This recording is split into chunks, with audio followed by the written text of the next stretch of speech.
Y aquí estamos para poder conversar acerca de unos elementos que nos podrán ayudar a representar a aquellas magnitudes conocidas como vectoriales, tales como la velocidad, como la fuerza, que tienen la necesidad de poseer una dirección.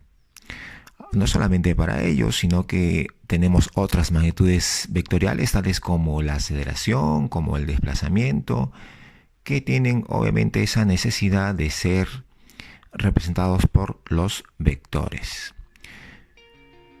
Y ahora vamos a conversar acerca de la definición de un vector. ¿Qué es un vector? Bueno, un vector es un segmento de recta, pero que tiene una orientación. A todo vector se le representa de esta manera, es decir, una letra mayúscula con su flechita encima. Luego, todo vector tiene dos elementos. Uno de ellos me indica la medida del vector, a la cual la llamaremos módulo, representado de esta manera. El vector A encerrado entre dos barritas. Luego tenemos el caso de que el módulo no puede ser negativo, ya que es una medida, entonces este valor siempre debe ser positivo o en todo caso nulo. Vamos al siguiente elemento. El siguiente elemento se genera a partir de la recta horizontal con un giro antihorario. Aquí se determina un cierto ángulo y con este ángulo determinamos la dirección. Entonces, un vector viene a ser un segmento de recta, pero con orientación. Muy bien. Ahora pasemos a algo que es necesario conocer, que viene a ser las operaciones con vectores. Aquí tenemos un niño. Este niño va a ser jalado por medio de una fuerza representada por un vector. Esta fuerza es generada por este grupo de personas que le va a dar una fuerza 1 y luego también va a ser jalado por el otro extremo por una chica con una cierta fuerza 2. Entonces, para poder predecir lo que sucederá con el niño, esto va a depender mucho de hacia dónde estará dirigido ese vector resultante, que viene a ser justamente la suma vectorial de las fuerzas 1 y fuerza 2. Muy bien, pero para poder sumar vectores tenemos varios métodos. Uno de ellos conocido como el método del polígono. Muy bien, aquí en la figura te puedes percatar que tenemos un mapa. En ese mapa vamos a representar el movimiento de un auto por medio de vectores y tomándolo en tramos. Por ejemplo, aquí tenemos este vector de celeste, que sería el vector A. Luego tenemos el vector B. Continuamente ponemos al vector C. Y luego el vector D.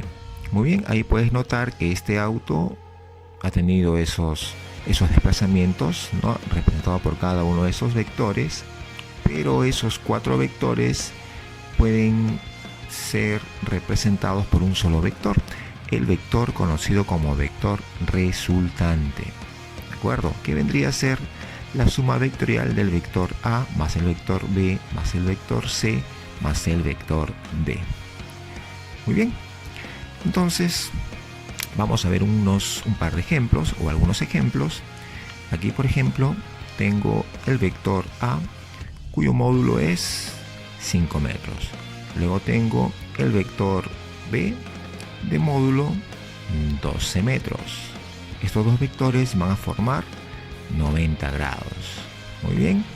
Si ahí nos piden calcula el módulo del vector resultante, bueno, ahí puedes notar que el vector A y el vector B están en secuencia, es como si estuvieran uno tras otro. Entonces puedo graficar su vector resultante, que iría desde el origen del vector A hasta la cabeza de flecha del vector B. Ahí vamos a graficar. Entonces ahí hemos puesto el vector resultante de color rojo y que estaría eliminando al vector A y el vector B, ya que el vector resultante sería la suma vectorial de A más B. Tener cuidado siempre de que al decir suma vectorial no significa que vamos a sumar 5 más 12, eso sería incorrecto. Para poder calcular su módulo, o sea su medida o valor, en este caso usamos un método geométrico que sería el teorema de Pitágoras.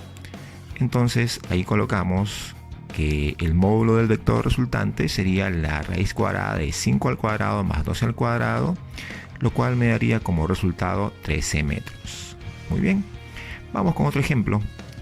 Ahí tengo el vector C, tengo un vector D y tengo un vector E.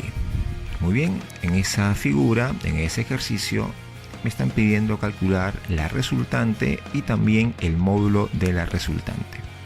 Muy bien, para esto vamos a colocarle como dato también que el vector E tiene como módulo 7 newton.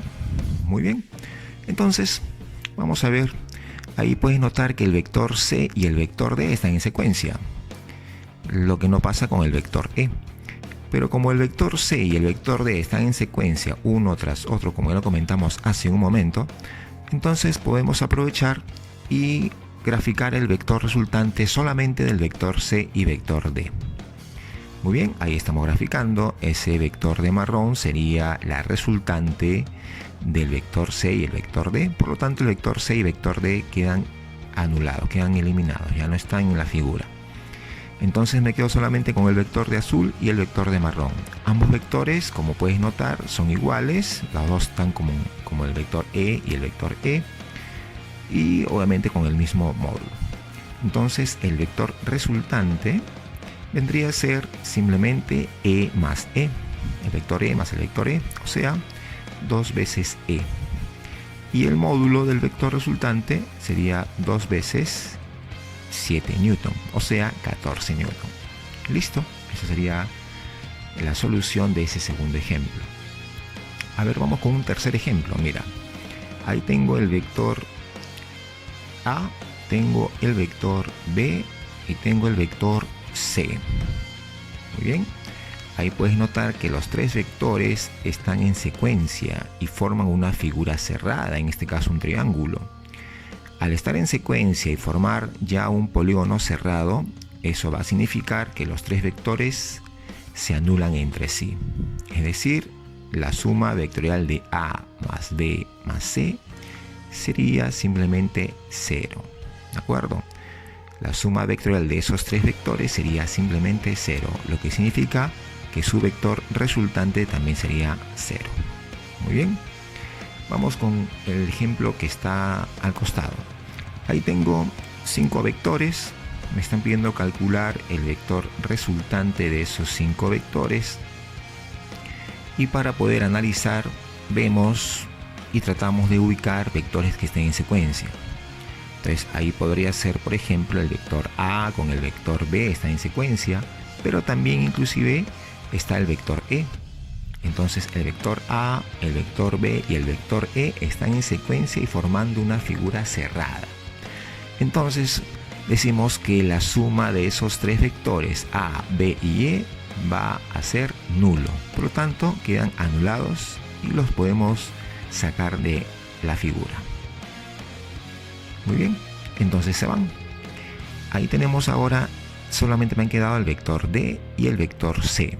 Muy bien, como están en secuencia, podemos trazar el vector resultante de esos dos vectores. Ahí está el vector de naranja, que estaría ya eliminando al vector D y al vector C. Y ese vector de naranja puedes notar que es opuesto al vector E que estaba hace un momento allí. Entonces, como es opuesto, le ponemos que ese vector sería menos E.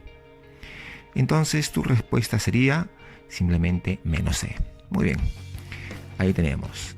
Vamos ahora con otro método, conocido como el método del paralelogramo. En este método del paralelogramo, ahí tenemos el caso de un bote, a la cual la van a jalar con una fuerza, digamos oblicua hacia arriba y representado por el vector A, y con otra fuerza oblicua hacia abajo representado por el vector B. Al ser jalada con estas dos fuerzas representadas por el vector A y el vector B, este bote va a tener un determinado movimiento que va a depender de la resultante de esos dos vectores. ¿De acuerdo?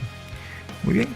Entonces vamos a graficar, y allí tenemos el vector A, luego tengo el vector B que estaba puesto en el bote. Ahí vemos que ambos forman un cierto ángulo, θ, y con ellos dos vamos a formar un paralelogramo. Como puedes notar, la diagonal partiendo del origen del vector A y el vector B, la diagonal sería justamente el vector resultante. ¿Y cómo calculamos el módulo de ese vector resultante? Bueno, ahí vamos a colocar la ecuación que vendría a ser la raíz cuadrada del módulo del vector A elevado al cuadrado más el módulo del vector B elevado al cuadrado más 2 veces el producto de los módulos de los vectores multiplicado por el coseno que están formando los ángulos. Muy bien, entonces cuando se había aplicado esas dos fuerzas representadas por el vector A y vector B sobre el bote, vamos a decir que este bote va a tener un movimiento en la dirección de su vector resultante. ¿De acuerdo? Muy bien. Aquí tenemos las propiedades importantes. Cuando te pidan calcula el módulo de la resultante máxima, simplemente vamos a decir que los vectores van a estar en una misma dirección, en lo que significa que para calcular el módulo de la resultante máxima simplemente vamos a sumar sus módulos, una suma algebraica.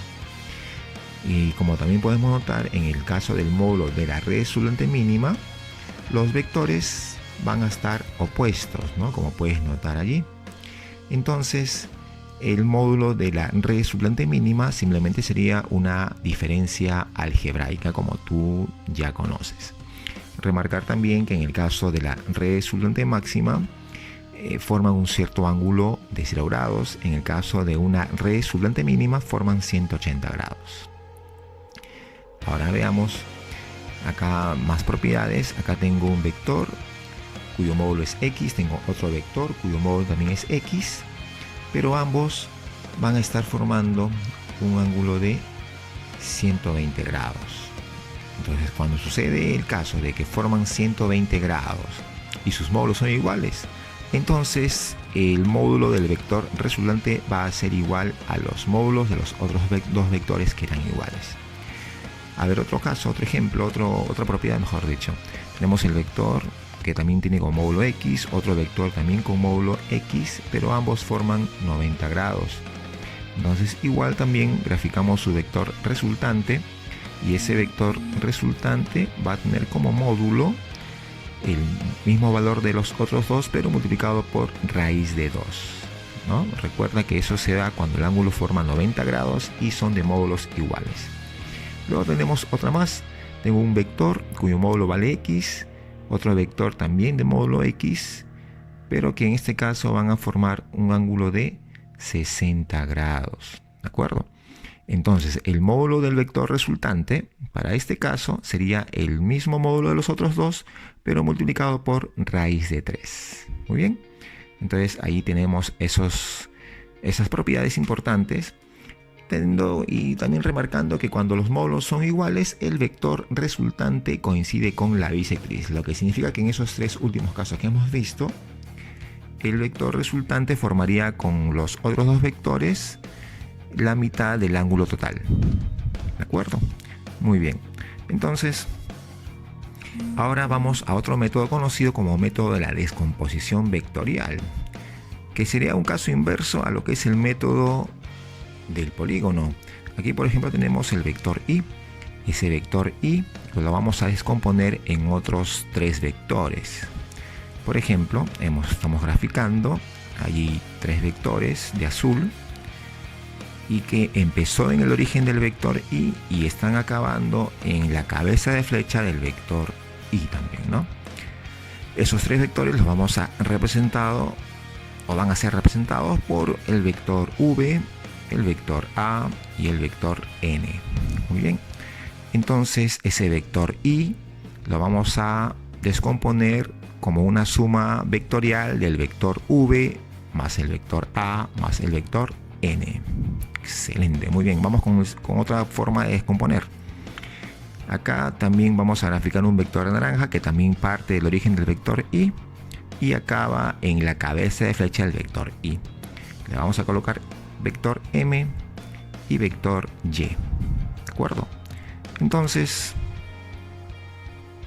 y como comentamos hace un momento, este método es inverso al método del polígono, ¿no? Por lo que ahí puedes notar en la figura que ese vector y está siendo representado en dos vectores, el vector m y el vector y.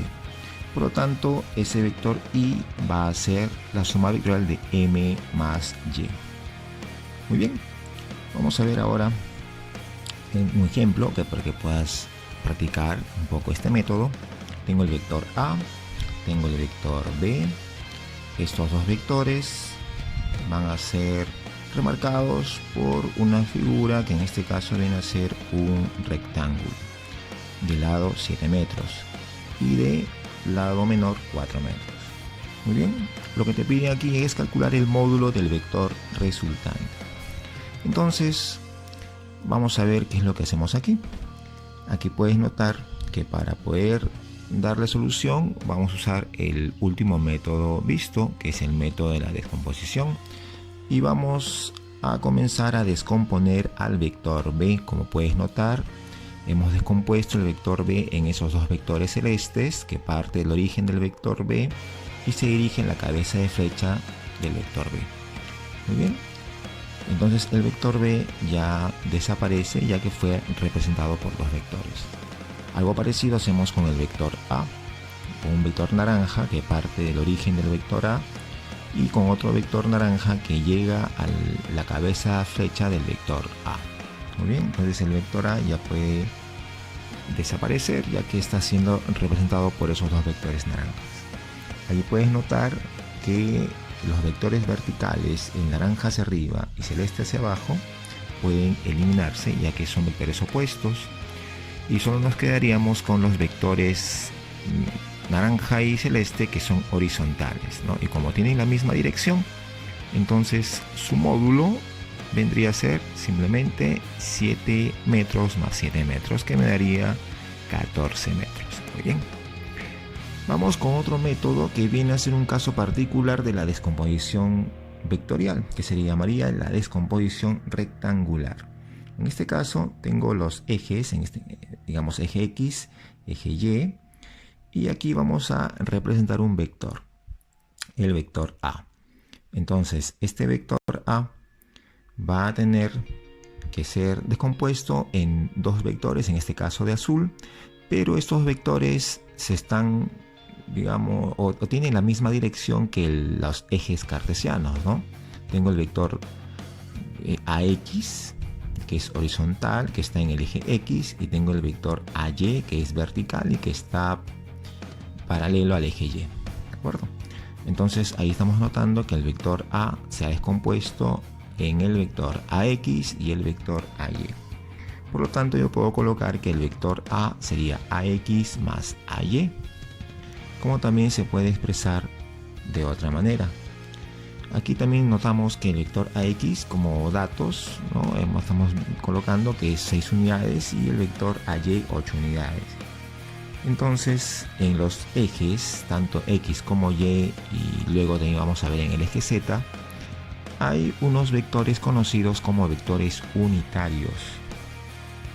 Esos vectores unitarios llevan dicho nombre ya que su módulo es la unidad. Entonces en el eje X tenemos el vector unitario Y, en el eje Y tenemos el vector unitario J. Entonces otra forma de representar a ese vector A vendría a ser, como ha sido representado en la parte de arriba como AX más vector AY, bueno, pues puedes ver fácilmente que el vector AX tendría 6 unidades. Al ser 6 unidades, y ya que el vector unitario Y vale una unidad, entonces ese vector AX sería 6 veces Y. Y en la parte vertical, el vector AY, que tiene como módulo 8 unidades, bueno, contendría al vector j, pero en 8 veces. Es decir, que el vector a sería 6i más 8j. Otra forma también de poder representar es usando, digamos, una forma de coordenadas, que sería 6.8 unidades. Ahora nos vamos a ir a una forma de representar, pero en 3 dimensiones. Aquí tenemos los ejes, eje X, eje Y y eje Z, y un vector representado en esas 3 coordenadas, ¿no? Como puedes ver, ese vector A está siendo representado por AX y AY vector unitario J y AZ vector unitario K. Teniendo en cuenta que el vector AX, AY e inclusive el vector AZ vendrían a ser las componentes del vector A. Ya hemos comentado que los vectores I, J y K, que son llamados vectores unitarios, es justamente porque esos vectores tienen como módulo 1.